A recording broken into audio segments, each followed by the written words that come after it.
Welcome to the Insomnia Project. Sit back, relax, and listen as we have a calm conversation that's meant to help you find your way to sleep or at least relaxation.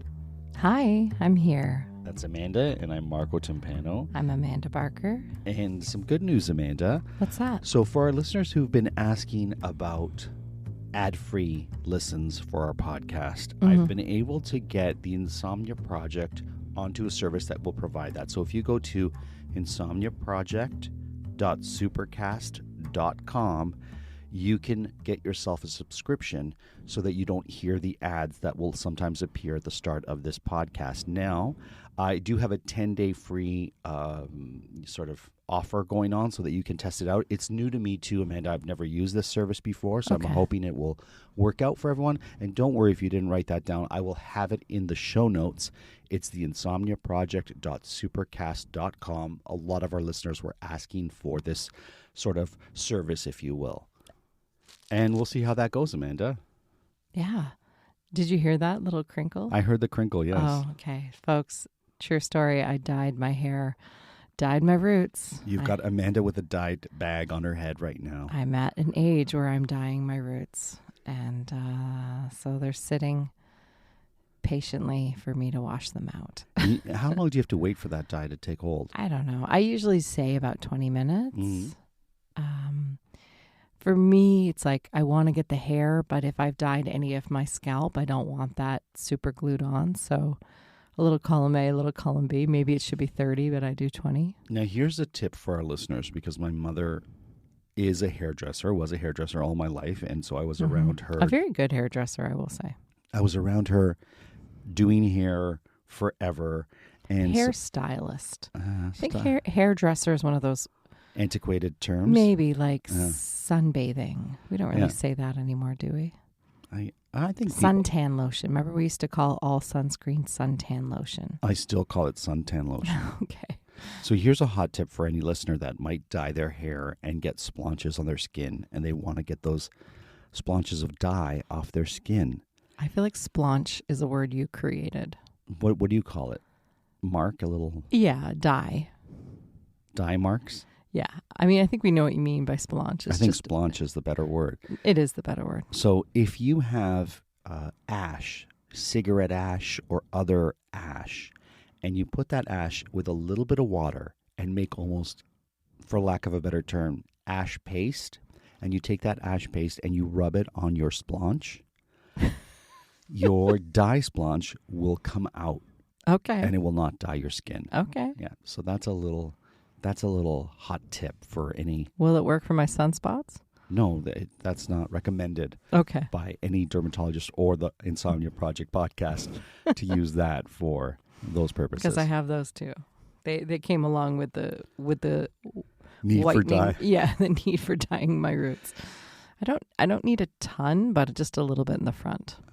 Of sunspot cream or of both. dye cream? Dye cream. I see. Okay. Yeah. Oh my goodness. And I don't usually dye. I just do it when I go onto set, when I'm shooting something, because I'm actually, I'll just say, quite addicted to spray hair root dye, if you know what that is. Yeah. So it's basically hairspray, but color comes out of it. Is that correct? Exactly. Yeah. And I love it because it fills in. My hair is I've always had very thin hair, so it kind of fills in a bit of the thinness. Listen, I'm not going to say it looks amazing. I've noticed that we have a few out here. Yeah, I started buying them in bulk. So Amanda likes to spray. Well, because I do it for auditions. Right. So because the way the light hits my head on auditions, it can look sparse and shiny too, and it shiny kind of dulls. And sparse. It dulls the shine of my hair, which I know is not something you normally would seek, but for camera, you don't want glare on your hair. For new listeners, we are both actors, and so Amanda has to do auditions, and when she's on set, she means when she's filming. The secrets behind the audition: spray dye, and a whole lot of love, and ash paste. Now, what's the difference between that dye spray and dry shampoo, which you also like to use? Well, they have two very different things. They seem very similar to me. Well, dry shampoo can come out as a certain color. And actually, I prefer it when it does come out as not a white spray. But dry shampoo basically came from, there was a lot of people would put baby powder or talcum powder in their hair to sop up grease. If you have, again, thin hair like I do, you could only go a day or two at most without washing it. And I remember, I think I was camping once and someone said, just bring some baby powder and put it in your roots and your hair won't look like it had any grease in it. It won't look like it's dirty. Right. So I started that, but people don't want to use talcum powder, so I get that. So they've started dry shampoo, and that sort of came from that, I think. Okay. And now it's a spray that doesn't have baby powder in it, but it does much the same thing. It takes the grease. It's a powder that absorbs the grease from your roots. I see. Okay. Sometimes it gives it a little bit of extra body, and then sometimes it is the color of your roots, but it's not meant to dye your roots. It's just meant to not create white splotches in your hair, which sometimes as women especially we have. Like I run auditions too, so sometimes I'll have actresses that come in and they clearly just put a bit of dry shampoo in the back and didn't really look at it. So I'll see like a white spray there in the back. I see. Mm-hmm. Wow. But the camera doesn't notice, so it's fine. What are your hair secret tips, or what are some essentials you have with regards to your hair? I've had the same cut since I was about 10 years old. Okay. I've grown it out a few times. I've cut it a very few times. But I've pretty much had shoulder length brown hair forever. Because my hair's thin, it doesn't really grow out super strong. So it doesn't last. It just starts to look I can tell when it needs a cut. It just doesn't, it's not strong, thick hair that can grow long. It just isn't that kind of hair. But I'm talking about, like, do you have anything that, like, is an essential? Like, I know my niece, for example, she likes to sleep with a silk bonnet. Do you have any, like, things that you do with your hair? Any things that you're like, I always want to have? Well, other than the dry shampoo and the root spray, and I really do live by the root spray now because I just feel like it makes me look like I have a little bit more hair than I do. Okay. That's why I put it in. I see. It's not even really usually to touch up my roots, although obviously that's its own little journey. Well, that's its main purpose. Sure. In life. But it just fills in the gaps, the thinness on the sides. It kind of fills it in, and I prefer that. But beyond that, well, it really depends. You have to get to know your hair, I think. I think people go through fads, especially, well, women do anyway, when we're young. Sure. And so we want certain kinds of hair. And, now there's a lot more things you can attach to your hair. But at the end of the day, your hair is going to want to do certain things, and it's not going to want to do other things. Like, I don't know where the term cowlick came from. It always is a weird term, but those who have it know what I mean. It's that thing where you try to cut bangs and they just don't sit in a straight line on your forehead. They sort of curl up and have their own little part. As if a cow licked your head. Is that what it is? Yeah. Can't be. I mean, if a cow licks your hair, it's going to force it up. I mean, there's a lot of things that would force hair up that I would think of before a cow's tongue. I think everything should be measured by cows, by bovine and farm animals. Maybe. Remember during COVID, there was a sign that said you have to be 3 Canada goose or geese away from the person. Someone. Like, sure. What a great way to measure. Or one canoe or something like that. Yeah. I was on a bender of like, you should measure everything by fowl. How tall are you? Oh, I'm about 5 chickens and a goose. I'm 3 pheasants high this year. Yeah. Anyway, I don't remember what we were talking about. A cowlick. So cowlicks. Yes. So you couldn't do that. I guess my overall advice is, and this happens sort of in your 20s, 30s, you just get to know your hair. If your hair curls up, then lean into that. My hair is the kind that a little bit of humidity or no blow drying, and it will kind of wave. It'll become wavy. Mm-hmm. So I have to kind of lean into that if that's what I'm going for on that particular day. That's a good point, because not everybody can get the same hairstyle of, say, a celebrity or someone on television they like, because their hair just won't do that. And so you could learn the hard way if you go somewhere and say, I want to get this cut, and they're like, that your hair won't do that. Yeah. Alternately, if you have really thick hair, like I don't have thick hair, but if you have Your sister does. She does, my niece does, good friends of mine do. You really have to lean into what that hair is and what looks good with that hair. There's going to be things that just don't really work out, I think. So I think that's, for me, the main thing. Now, if you do have sort of thinnish, wavy-ish hair, then one of the things that I live by... Okay, here we go, folks. Since you've asked, is hot rollers. Okay. And I read a few years ago, Reese Witherspoon had a book. It was a pretty frivolous book. It was sort of like Tips from a Southern Girl or something like that. I don't remember what it was called. But one of the things she said is, the only way I know how to do my hair is hot rollers. And I have to say, that is one of my tips beyond tips, because it is the quickest way to make your hair, I'm going to say this, to make your hair look intentional. Might not be the intention that you always want, but it makes it look intentional. So if you've got hot rollers, or if you have an aunt or a grandmother or something that had them, you can get them and they're not very big. Like the hot rollers of yesteryear were big, huge cases of rollers. Right. They took up a lot of space. I'm not really a fan of those. I have sort of two sets. They're both really small. About the size of a pencil case, maybe a bit taller is the size that Amanda has it. They're very compact. I would say a pretty big pencil case. Okay, like smaller than the size of a loon. Yeah, the size of a loon. Not a Canada Goose, but a loon. Loons are quite small, so yeah.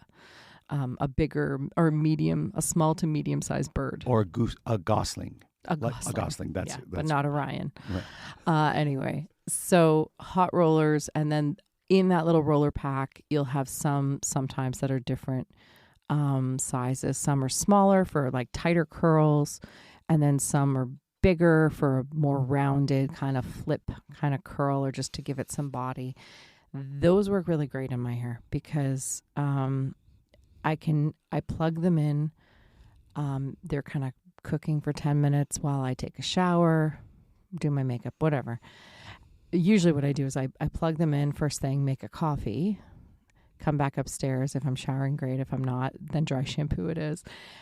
Do my makeup or put them in my hair, spend 10 minutes doing my makeup. And then by the time my makeup is done, the rollers have done what they're going to do probably. And then I take them out, brush it out, and then my day's ready. So 20-minute hair, 10 minutes for hair, 10 minutes for makeup. That's about it for me. So that's one thing I really, really live by, actually, are those hot rollers. Straighteners never really worked for me. There's a trend in the world.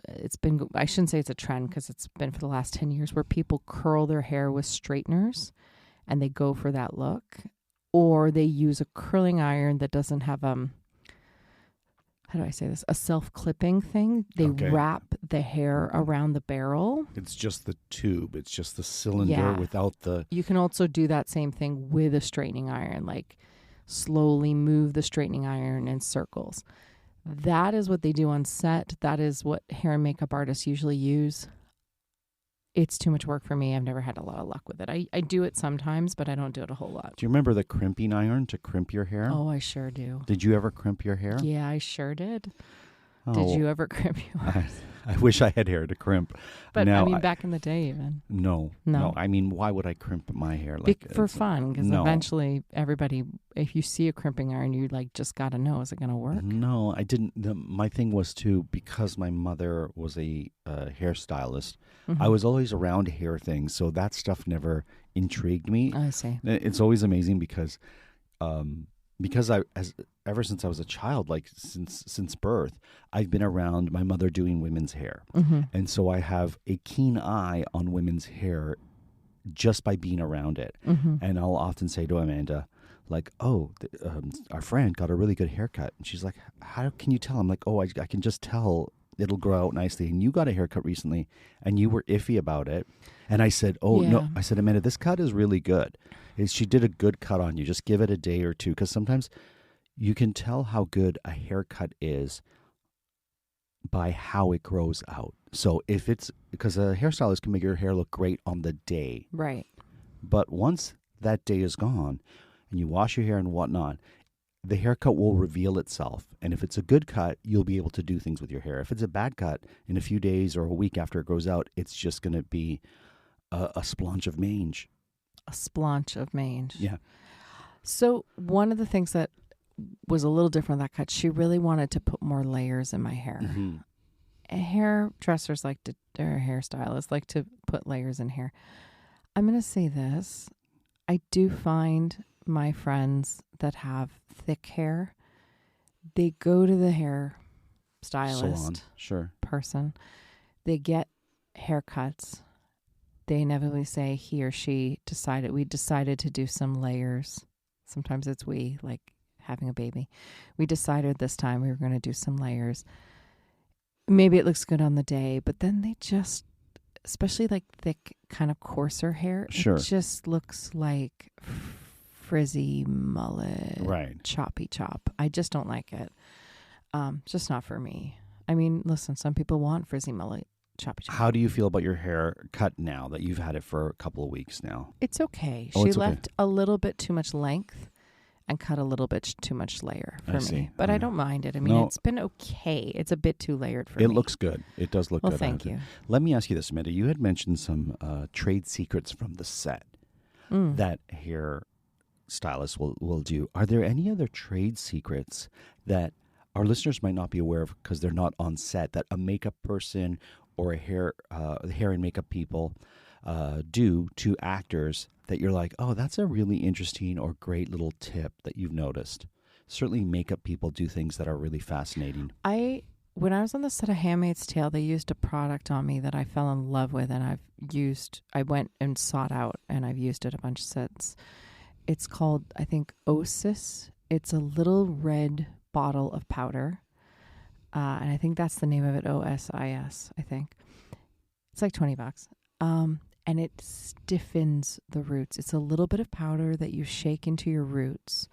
So I guess it's a teeny bit like a dry shampoo that way, but it stiffens your roots. So if you just sort of rub your roots after putting it in, your hair suddenly, instantly has so much body. It's crazy. Okay. Now it's not a product to be recommended if you're, going on a date and you want that person to stroke their fingers through your hair. No, it'll Concrete up. It turns your roots into concrete. I see. But it's amazing, and it's concrete that can like activate every time you kind of rub it. Oh, really? Yeah, so you can have a lot of body in your hair. I mean, arguably I've done it and people have been like, oh wow, that's really high. Now you've overdone it. Well, when I'm trying to like show off the product. I see. Okay. So that was one that I used. Something happened when makeup artists had to wear, when talent had to wear masks and so on. Yes. Makeup artists changed the way they made up faces. And I noticed now that change has continued. Okay. So sometimes now they'll make up eyes first. It used to always be you start with the skin, you do foundation, you get the skin to a place where you want it. Then you do the sort of like you're doing your base level, like building a house, like the foundation of your face. Okay, you put the walls in, and Sure. then you get into the windows and the cabinets. Right. So that would be the eyes, the brows, what's the cabinet? The nose, the brows, windows, and the cabinets. Oh, okay. Yeah, I don't know. Oh, anyway, sure. Okay. Whatever. You get what I'm saying. And that's how I always approach makeup. I always do skin cream, foundation, and then whatever I feel like doing with my eyes, my cheeks, my lips. Which is usually the eyes are the only thing that takes any kind of time in that, because the rest is just smear color on and hope for the best. But I've noticed more and more people changed it because the person you're working on might have a mask on, so they would just do eyes first. I see. So they would do the eyes and really concentrate on the eyes, and then they would sort of lightly work around the skin. Of course, things have changed a lot in the last 10 years because filming has changed. Sure. So it used to be if you were filming, you'd come home with a very thick mask of makeup on. If anything, the reverse is true now. You can wear so little makeup because any powder, anything will show up. Yeah, because the quality of the film Yeah. or video 6K or whatever it is now picks up everything. I'm going to be honest, and you can say what you want about me. I, on the regular, wear more makeup, certainly to auditions, certainly in day-to-day life probably. Well, maybe not day-to-day life, but to auditions and filming. I wear more makeup myself than usually what they put on me. Oh, I see. Generally speaking. Sometimes they'll do my eyes a little bit more dramatic or something, and that'll be neat. But generally speaking, I'll be like, I don't even look like I have anything on. But that's intentional. It can't look like you're wearing makeup, so I get it. It's a hard medium. I always love how makeup artists on set will have a way of giving you the products you might need. So, for example, for me, it would be like a lip balm and making sure that it doesn't get contaminated. So it's like they'll give you a little, like a little scooper of individial lip balm, so you're not using the same one that someone else is using. You're not, and or things like that. Just the way they do that, I always love that. I'm right now realizing the mascara that I've been wearing this week, which is a new one I've tried. There's a trend in mascara where they have what they call tubes, like little extra fibers or extra pieces, right, to kind of give your eyelashes a little more, I don't know, extra love. Volume, I guess. What happens is it's really hard to get off, and then you've washed off your makeup, but you still have these sort of like chunks of mascara, and probably, I don't want to go to set with. You probably need to just put some warm water on it. That's the thing. They don't really respond to water. You need oil. You need an oil-based product. Oh, do you have an oil-based product? I used to. I don't right now, but I think they're gone. How do they look good. I've been peeling them off, but then I don't want to rip my eyelashes off either. So yeah, tips from set. Yeah, that's so great. I'm sure listeners will appreciate some of those tips.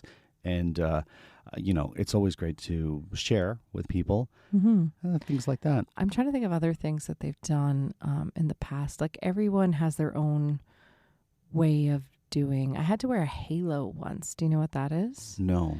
That is extra hair. Oh. And it's like a headband that they sort of hide in your hair. They kind of brush over it so you don't see the headband. So it's a headband that has hair attached to it. On the bottom part. Okay. Yeah, so that you put it on and then it's underneath your existing hair. So it just looks like your existing hair is one layer of hair. And if you match it right, that the bottom hair looks, you might not even notice that there's sort of layering in there and it just looks like extra hair. I wore that once for a Christmas movie. Now, I loved it when I had it on. I felt like a glamazon. But when I look back at some of the footage, my mother voiced her opinion on that. She did not think it looked good. So, but I loved it on the day. So I felt really glamorous wearing a halo, but they're heavy. Oh, I see. Yeah. And I remember one of the actors in that film, they wanted her, or they were talking about wearing one. And she said that she had shot a series and that the hair and makeup person said, let's try a halo. Really, let's put a halo for the series that she did. And she didn't think it was necessary for her character, but she wanted to go with it. And she said, I had headaches all year because the hair was so heavy and thick that they would put on me. So yeah, wigs are a thing, right? That happens a lot on sets. I did a 1920s piece once, which was super fun to shoot. And that was all wigged. Everything was wigs, which was amazing. And I imagine that saves time too, right? Because they can just put the wig on you, set it, and then... Well, what's interesting is a lot of times wigs are not the full hair, so they incorporate your real hair into the wig. So in that one, the wig was just sort of the back part of my hair, but the front part of my hair was still my hair. So they just made the front part match the back part so that the back part had sort of more of a 1920s style. Did I just kick the table? You kicked the table, yeah. I'm sorry. Well, you move. You never stop moving. I don't move, but I never kick the table. I didn't kick it. I just brought my foot down. Well, when you do that, it shouldn't be on the table because it makes all this metal reverberate. Well, no one's perfect. And you also drank a big drink with lots of glugs, and I didn't say anything about that, did I? I did it when you were talking so they wouldn't hear the glugs. These are the behind-the-scenes secrets of recording in a booth that you have to also monitor too. Mm-hmm. Mm-hmm. Yeah, I'm trying to think if there's any other little tips and tricks. Now, when you go to set, what do you do with your hair and your makeup? You wear no makeup so that the makeup artist can do it? You have to come with clean, washed, dried hair. Sometimes the dry part is hard because you're like, oh, I got to wash my hair and I got to run. So then you're like, if you're like me and you have thin hair, you kind of hope it'll dry in the car, which it will. But clean wash, dried hair. Sometimes when people have hair that has its own mind, they'll kind of style it just a little bit to help it start in that direction. Fair. And then the hair person can decide what they want to do about that, but or with that. And always, except for twice I've been told to come with makeup on, but that's very, very rare. Usually it's a clean, moisturized face. I did not moisturize my face last night. I just didn't feel like it.